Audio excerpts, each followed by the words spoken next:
का सवाल है, ये एक दुखद और खतरनाक प्रस्तावित कानून है दोस्तों। अंत करूंगा मैं ये कहकर कि ये दिल्ली के बारे में शेर बिल्कुल उपयुक्त बैठाता है। ये बिल, ये प्रस्तावित कानून चेहरे पे सारे शहर के गर्द मलाल है। जो दिल का हाल है वही दिल्ली का हाल है। दुख और आक्रोश का हाल है। Doctor Sudhanshu Trivedi 20 minutes. माननीय सभापति महोदय, आज जब इस राष्ट्रीय राजधानी क्षेत्र विधेयक के ऊपर मैं समर्थन करने के लिए खड़ा हुआ हूं, तो पहले मैंने विपक्ष के विद्वान वक्ता महोदय का वक्तव्य सुना तो मुझे विचित्रता का अनुभव हुआ और संपूर्ण विपक्ष को देखकर विस्मय हो रहा है। विचित्रता इसलिए कि उन्होंने कहा कि I have not seen any parallel anywhere. तो मैं भी कहना चाहता हूं, ये पहली बार ऐसा हो रहा है कि किसी देश की राष्ट्रीय राजधानी में उस देश की केंद्र सरकार की शक्तियां, उससे अधिक शक्तियां किसी और की होनी चाहिए। मेरे विचार से दुनिया में ऐसा कोई दूसरा उदाहरण देखने को नहीं मिलेगा। So I support what Abhishek Manu Singhvi ji has said, I am unable to find parallel anywhere in the world. दूसरा विषय जो मैंने कहा कि विस्मय का अनुभव क्यों हो रहा है, अभी देखिए उन्होंने 2 बार सुपर सीएम प्रयोग किया कॉन्स्टिट्यूशनल पद पर बैठे हुए व्यक्ति के लिए। मगर महोदय, इस देश ने बगैर संवैधानिक पद पर बैठे हुए सुपर पीएम 10 साल तक देखा है। और मैं ये कह रहा हूं कि अभी मैंने कितना सुंदर सामंजस्य देखा कि उन्होंने कहा कि समय कम हो रहा है, तो आम आदमी पार्टी वालों ने कहा हम भी समय देने को तैयार हैं।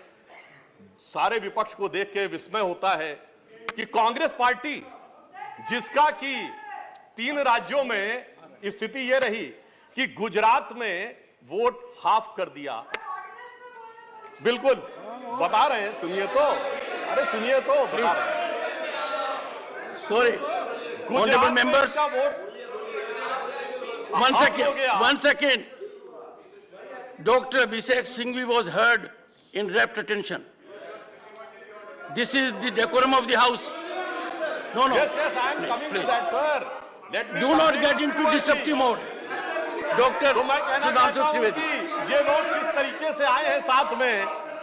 अरे साहब, बहुत सारे शेर बोले तो ऑर्डिनेंस के पार्ट नहीं थे, हम भी बता रहे हैं आपको। I will have to name you. देखिए इनकी I will have to name you. कि You have got it as a habit. क्या शिद्दत दिख रही है एक दूसरे को सपोर्ट करने में। देखिए इनकी स्थिति ये, we want decorous debate here. Doctor said many things, maybe digestible, maybe indigestible. Dr. Sudhanshu Trivedi. मैं सिर्फ ये कहना चाहता हूं कि गुजरात में कांग्रेस का वोट हाफ कर दिया, पंजाब में इनका स्विच ऑफ कर दिया, दिल्ली में साफ कर दिया और आपने इनको माफ कर दिया। और उसके माफी के बाद भी मुझे लगता है, अभिषेक मनु सिंघवी जी ने कहा था, तो मैं भी ये कहना चाहता हूं, आप साथ में आए हैं दिल्ली के इस बिल पे, दिल्ली की जनता के लिए आए हैं या किसी और कारण से आए हैं, ये दिल्ली की समझदार जनता समझती है। तो मैं भी एक पंक्ति कहना चाहूंगा कि शाम तक सुबह की नजरों से उतर जाते हैं, इतने समझौतों पे जीते हैं कि जमीर भी मर जाते हैं। अब यह एक संवैधानिक विषय है कि यह जिस प्रकार से संविधान में लागू होना चाहिए, परंतु उसके साथ राजनीतिक टीका टिप्पणी की जा रही है, तो एक सैद्धांतिक विषय भी आता है। तो मैं संवैधानिक और सैद्धांतिक दोनों विषयों का जवाब दूंगा। I will reply both the constitutional and conceptual aspect. देखिए, माननीय गृह मंत्री जी ने लोकसभा में बहुत स्पष्ट किया था कि दिल्ली पूर्ण राज्य नहीं है, यह एक विशेष श्रेणी का यूनियन टेरिटरी है, यानी विशेष श्रेणी का संघ शासित राज्य है। वैसे मुझे लगता है संघ शब्द आते ही बेचैनी ज्यादा हो सकती है दूसरी तरफ, और संघ शासित से बेचैनी और हो सकती है, इसलिए मैं यूनियन टेरिटरी वर्ड प्रयोग करूंगा। It is a special category of union territory. और वैसे भी आजकल अंग्रेजी के प्रति मोह बहुत ज्यादा है, क्योंकि अपने गठबंधनों का भी नाम अंग्रेजी में ही ज्यादा रखा जा रहा है। संविधान में जो भाग 8 में उल्लिखित, वैसे तो जब मैंने टीवी चर्चा के दौरान कई बार विपक्ष के लोगों से INDIA का हिंदी फुल फॉर्म पूछा तो पहले दिन तो लोग गूगल देख के भी नहीं बता पाए। खैर, अब मैं कहना चाहता हूं कि संविधान के भाग 8 में उल्लिखित प्रावधानों के अनुसार, अरे सुनिए बात, देखिए संविधान के भाग 8 में उल्लिखित प्रावधानों के अनुसार अनुच्छेद 239 से 242 तक संविधान में इस विषय का पूर्ण वर्णन है। अनुच्छेद 239AA में इसका विशेष प्रावधान किया गया है। यदि उसके क्लॉज को 239AA3B को देखें तो संसद को दिल्ली संघ राज्य यूनियन टेरिटरी से संबंधित किसी भी विषय पर कानून बनाने का पूरा अधिकार है। इसमें किसी भी प्रकार का कोई संशय नहीं है। सर्वोच्च न्यायालय के जिस निर्णय का बार बार उल्लेख किया जाता है और हमारे विरोधी उसको अपने हिसाब से प्रयोग करते हैं, उसमें भी बहुत साफ देख लें कि 105 पेज के उस निर्णय में कहीं पर भी सर्वोच्च न्यायालय ने संसद के द्वारा दिल्ली के बारे में कानून बनाए जाने के विषय के ऊपर किसी प्रकार की कोई टिप्पणी नहीं की है। इसके बाद भी न्यायालय के आदेश में पैरा 161 और 162 को कई बार उल्लेख किया जाता है, परंतु यदि पूरे संदर्भ में देखें तो पैरा 86, 95 और पैरा 164F को पढ़ें तो वहां पर संसद के द्वारा दिल्ली के संदर्भ में किसी भी विषय के ऊपर कानून बनाने की शक्तियों का विधिवत अनुमोदन है, कहीं पर निगेशन नहीं है। और स्पष्टता के साथ इसकी आवश्यकता क्यों थी? ताकि शासकीय आदेश को एक विधायी शक्ति भी मिल सके, एग्जीक्यूटिव ऑर्डर को एक लेजिस्लेटिव पावर भी मिल सके। इसलिए उस अस्पष्टता को दूर करने के लिए, to remove any an iota of suspicion, यह आवश्यक था। इसलिए मैं इस बिल का समर्थन करता हूं। अब कई बार लोग कहते हैं साहब अध्यादेश की आवश्यकता क्यों थी? वैसे तो माननीय गृह मंत्री जी ने भी इस विषय को लोकसभा में बताया था। अभिषेक मनु सिंघवी जी ने कहा कि 19 तारीख को अध्यादेश क्यों आया। शायद उन्हें ध्यान हो कि दिल्ली सरकार में जैसे ही चंद दिनों में ताकत मिली तो सबसे पहले किन फाइलों के बारे में, सतर्कता के साथ सतर्कता विभाग की फाइलों के बारे में कार्रवाई की गई। मीडिया में प्राप्त समाचारों के अनुसार सतर्कता सचिव ने यह रिपोर्ट किया कि रात 9 बजे मंत्री के द्वारा उनको कॉल किया गया, सुबह 3 बजे तक वह कार्रवाई चलती रही, 76 से अधिक फाइलें मंगाई गईं और उन्होंने उपराज्यपाल महोदय को यह आशंका भी व्यक्त की कि उसमें कई ऐसी फाइलें थीं जो कि गोपनीय थीं और उसके अनुसार उन फाइलों में किसी भी प्रकार की छेड़छाड़ भी संभव है। अब मुझे बहुत आश्चर्य होता है कि दिल्ली में बाढ़ आई तो दिल्ली फ्लड कंट्रोल अथॉरिटी की बैठक तो 2 साल से नहीं हुई, मगर विजिलेंस की फाइलें ओवरनाइट सर्च की गई। तो मेरे विचार से, और ये सर 16 और 17 मई की रात का था, तो मानी हुई बात है जब ऐसी परिस्थिति नजर आएगी तो उसके 1-2 दिन के अंदर अध्यादेश की आवश्यकता महसूस होगी।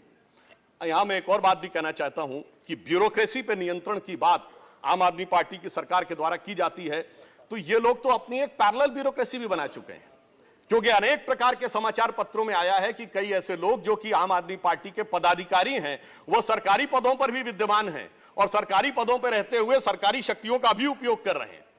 वैसे ये लोग बहुत दावा करते हैं कि उन्होंने बहुत सारी चीजें फ्री दिया, कुछ 100 रुपए दिल्ली की जनता को कुछ मामलों में फ्री मिला और अपने लोगों को कई मौकों पे, कई जगहों पे, दर्जनों से ऐसे लोग हैं जिनको लाख लाख 1.5 लाख की तनख्वाहें मिली। और यदि आरोपों को देखा जाए तो करोड़ों रुपए के घोटालों के आरोप हैं। एक कहावत होती है, माले मुफ्त दिले बेरहम। तो मैं कहना चाहूंगा इनकी तो स्थिति यह है कि माले मुफ्त दिले बेरहम, दिल्ली पे सितम और करोड़ों हजम।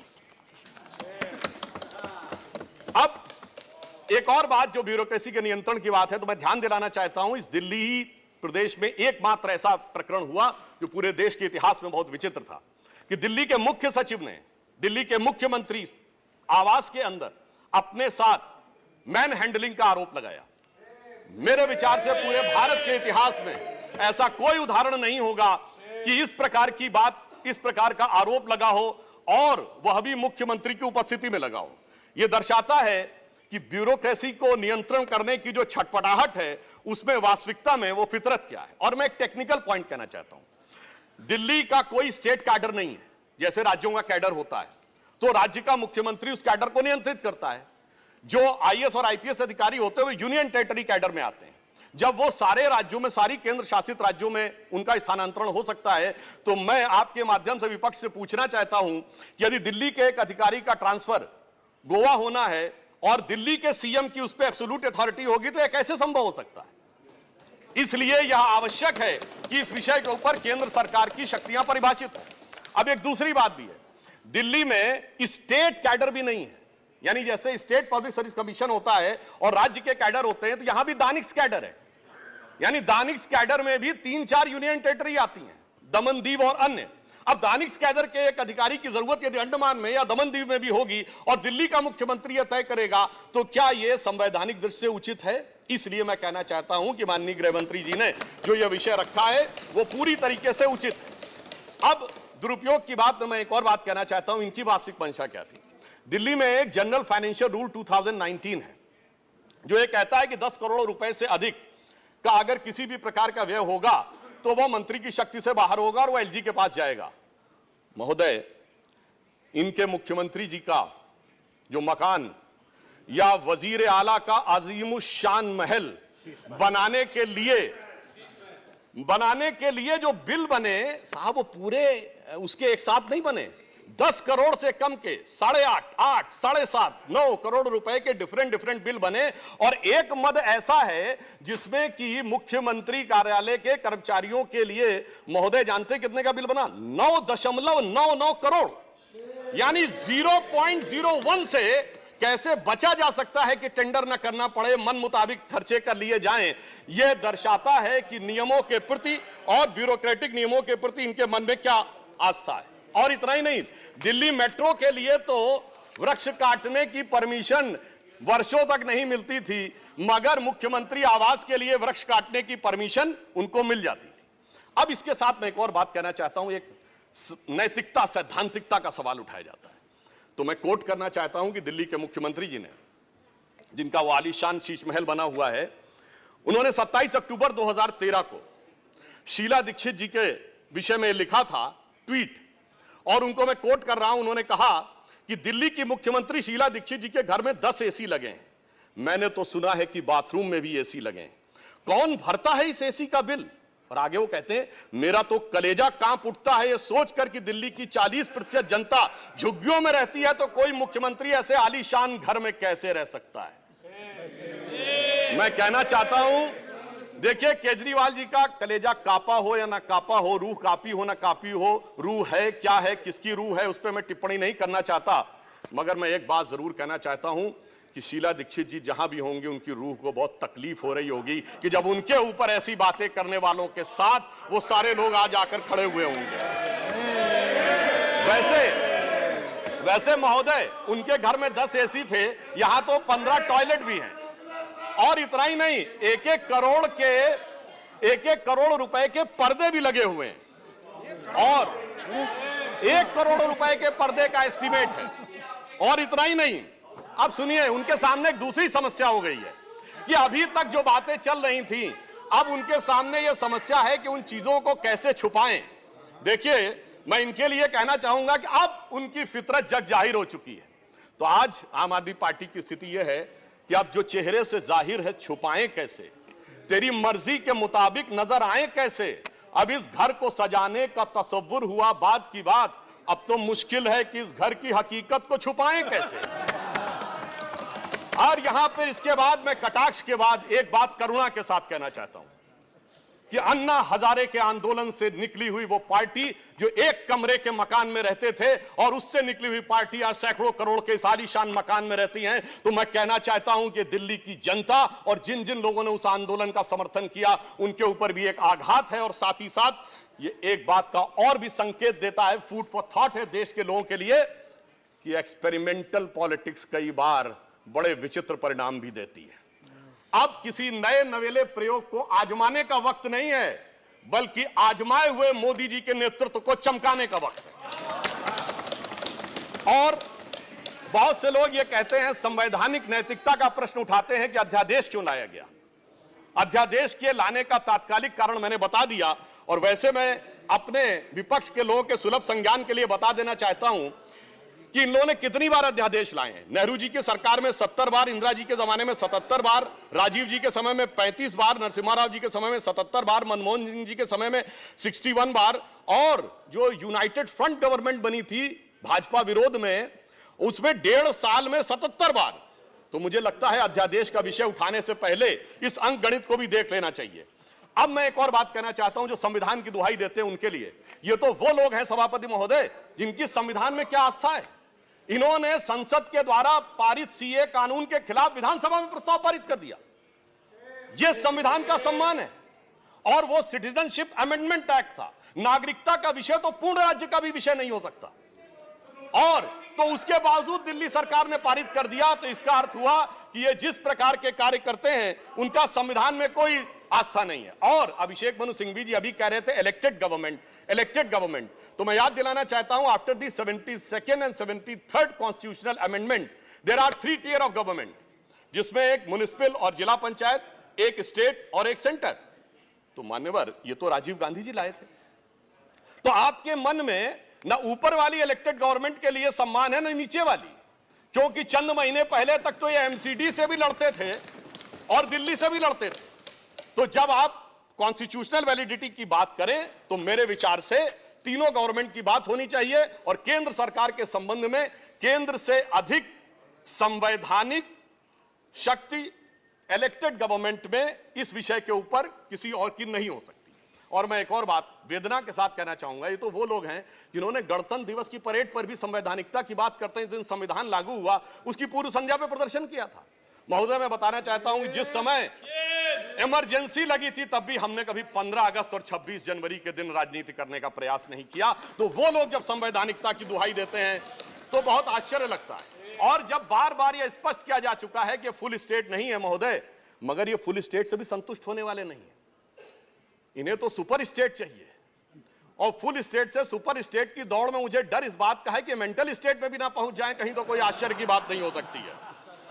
और यह बात इसलिए कह सकते हैं कि 49 दिनों की वो सरकार, जब कांग्रेस पार्टी ने इनकी पालकी ढोकर सत्ता की दहलीज पहली बार पार कराई थी, उसके द्वारा अगर आप पारित इनका लोकपाल विधेयक देख लें तो उसमें संसद और सुप्रीम कोर्ट और जाने क्या क्या सारी चीजों को एक में मिला लिया गया था। और मैं एक बात और कहना चाहता हूं, ये तो वो पार्टी देश का संविधान छोड़िए, अपनी पार्टी के संविधान में आस्था नहीं रखती। जब आम आदमी पार्टी बनी थी तो उसके संविधान में व्यवस्था थी कि उनका अध्यक्ष या संयोजक 3 वर्ष के लिए होगा और अधिकतम 2 बार होगा। मगर जो मीडिया में प्राप्त समाचारों के अनुसार 3 साल पहले उन्होंने वो संविधान में चेंज कर दिया, यानी अब जीवन पर्यंत या अपनी इच्छा के प्रसाद पर्यंत केजरीवाल जी इस विषय के ऊपर रह सकते हैं। तो मैंने इसलिए कहा ना, अपने संविधान के बारे में बात करिए। और मैं ये भी कहना चाहता हूं कि इन्होंने अपनी कार्यकारिणी में ऐसे भी प्रस्ताव पारित किए हैं संविधान के संदर्भ में कि साहब इनके यहां परिवार के भी कितने लोग काम कर सकते हैं, जो मेरे विचार से बड़ी बड़ी परिवार वाली पार्टियों ने भी कभी अपने पार्टी के प्रस्तावों में इन प्रस्तावों को नहीं पारित किया होगा। और मैं ये भी कहना चाहता हूं कि बहुत आश्चर्य लगता था कि जब ये इंडिया अगेंस्ट करप्शन के स्वरूप से आगे बढ़े थे, तब एक ही पंक्ति में बता देना चाहता हूं, क्योंकि जब आप इसकी बात करते तो क्या क्या नहीं था, कहां से बात शुरू हुई थी। हम राजनीति में नहीं आएंगे, फिर कसम खाते कांग्रेस का साथ नहीं लेंगे, फिर उसके बाद बंगला नहीं लेंगे, फिर शपथ खाते हैं गाड़ी नहीं लेंगे, फिर शपथ खाते हैं सुरक्षा नहीं लेंगे। और आज स्थिति यह है, मैं सिर्फ यह कहना चाहता हूं कि जितनी बातें ये कहते थे वो सारी चीजें आवश्यक है, मगर यह दर्शाता है, क्योंकि मैं किसी की सुरक्षा के प्रति खिलवाड़ करने की बात नहीं करता। पंजाब जैसा राज्य संवेदनशील है, वहां के मुख्यमंत्री के पास सुरक्षा होनी चाहिए। परंतु मैं सिर्फ यह कहना चाहता हूं कि यह इस बात में जो कहना चाहते हैं कि इन्होंने कितना बदलाव किया है मान्यवर, इसलिए कभी कभी इनके 10 वर्ष के अंदर चरित्र में इतना बदलाव, ये कहते सबसे जल्दी सत्ता में आए। महोदय, मैं कहना चाहता हूं, भारतीय जनता पार्टी और जनसंघ, हम 1951 बने, हमने 72 साल में कभी कांग्रेस से समझौता नहीं किया, इन्होंने 72 दिन में समझौता किया, तब ये सत्ता में आए। और इसलिए आज दिल्ली की जनता अपने को ठगा हुआ महसूस करती है। और शायद दिल्ली के लोग ये कह रहे होंगे कि मैं समझता था वो कितने मासूम थे, क्या से क्या हो गए देखते देखते, जिनको पत्थर से हमने बनाया सनम वो खुदा हो गए देखते देखते। और मैं एक और बात भी कहना चाहता हूं संक्षेप में। मेरे विचार से इनको अध्यादेश पढ़ना चाहिए, संविधान पढ़ना चाहिए और दिल्ली का अधिनियम पढ़ना चाहिए, क्योंकि अपने को कहते हैं सबसे पढ़े लिखे मुख्यमंत्री। तो मैं ये भी बताना चाहता हूं कि ये सबसे पढ़े लिखे मुख्यमंत्री जो अपने को सबसे हाई क्वालिफिकेशन का नाज रखते हैं, 2-3 उदाहरण उनके ही बता देना चाहता हूं। जिस समय कोविड की वेव चरम के ऊपर थी, तब इन्होंने क्या कहा? इन्होंने कहा कोविड वैक्सीन का फार्मूला सारी कंपनियों को क्यों नहीं दे दिया जाता? मान्यवर, कोविड वैक्सीन तो छोड़िए, पैरासीटामोल जैसी जो दवा भी अमेरिका ने उस समय हमसे मंगाई थी। अब कोई पढ़ा लिखा व्यक्ति ये कह सकता है कि वो चूरन की तरह फार्मूला सबको दे दिया जाए? तो कभी कहते हैं कि यूट्यूब के ऊपर फिल्म क्यों नहीं लाद दी जाती है? अरे भाई, वो सरकार का अधिकार का क्षेत्र नहीं है। और फिर इतना ही नहीं, सिंगापुर में इनको बुलाया, इनविटेशन आता मेयर्स कॉन्फ्रेंस का, तो मुख्यमंत्री होते हुए जाना चाहते हैं। तो मेरे विचार से कम इनको थोड़ा पढ़ना लिखना चाहिए। और एक पढ़ने लिखने पे एक तथ्य मैं जरूर बताना चाहूंगा। जब न्यूयॉर्क टाइम्स अखबार में इनकी तारीफ निकली थी, तो इनके मुंह से निकल गया था कि दुनिया का सबसे बड़ा अखबार, और उसमें इतनी तारीफ निकलवाना आसान नहीं है। वैसे निकलवाना शब्द निकल गया था। मगर मैं पढ़े लिखे मुख्यमंत्री को यह भी बताना चाहता हूं महोदय कि न्यूयॉर्क टाइम्स दुनिया का सबसे बड़ा अखबार नहीं है, वो है यमुनी शिंबुन जापान का। अमेरिका का भी सबसे बड़ा अखबार वो नहीं है, वो यूएसए टुडे। और इतना ये समझिए, इतना ही नहीं, भारत का times of India, Dainik Bhaskar, और वो भी उनसे अधिक हैं। तो मैं सिर्फ ये बताता हूं, अरे भाई, जिस अखबार का नाम लेते हैं कम से कम उनको तो पढ़ लेना चाहिए था। मैं आपको अधिक समय न लेते हुए मैं सिर्फ ये कहना चाह रहा हूं महोदय कि इनको ना पढ़ाई से मतलब है, इन्हें ना पढ़ाई से मतलब है, न लिखाई से मतलब है, इन्हें तो बस कमाई से मतलब है, और वो भी ऊपर वाली कमाई से। और अंत में मैं कहना चाहता हूं सर, अंत में एक लाइन और कहना चाहता हूं कि आज सब लोग मिले, आम आदमी पार्टी और कांग्रेस एक साथ मिले, भारत की सबसे पुरानी पार्टी, पुरानी धुरानी पार्टी, नई पार्टी, नई नवेली पार्टी, अजब अलबेली पार्टी, सब मिलकर एक हो गए। मगर प्राप्त क्या किया? दोनों ने सिद्धांतों से समझौता किया, और कांग्रेस ने भी इतना सयाना दांव चला कि इन्होंने अगर उनका हाथ पकड़ के दिल्ली अध्यादेश पर समर्थन लिया हो तो अविश्वास प्रस्ताव ले आए, लीड उनको मिल गई। तो इसलिए मैं कहना चाहता हूं अंत में कि इन लोगों को आखिर में क्या प्राप्त हुआ, ये पंक्ति कह के समाप्त करता हूं कि इनको विधेयक भी नहीं मिला और सम्मान भी नहीं मिला, यानी इज्जत भी गई, बात भी नहीं मिली।